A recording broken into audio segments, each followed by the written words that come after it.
কবিতা পাথর হয়ে যাওয়া মানুষের কথা। ব্যথা পেতে পেতে আমি যে মানুষ তা ভুলে গেছি। ধীরে ধীরে শক্ত পাথর হয়ে উঠেছি, যে পাথরে আঘাত লাগে কিন্তু শব্দ হয় না। একসময় যা আমাকে ভেঙে দিত, আজ সেই ব্যথাই আমাকে ধরে রেখেছে। ভেতরে আর কান্না জমে না, চিৎকারও পথ হারিয়েছে। সব অনুভূতি থেমে গেছে এক গভীর নীরবতায়। এখন আর ভয় পাই না হারাতে, কারণ হারানোর সবকিছু অনেক আগেই শেষ হয়ে গেছে।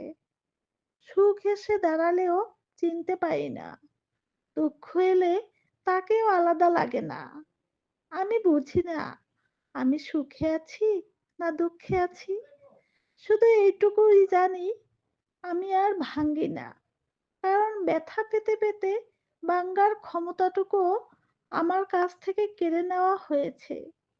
মনির সিরিজ, মনির ছোঁয়া, সৈয়দা মনির।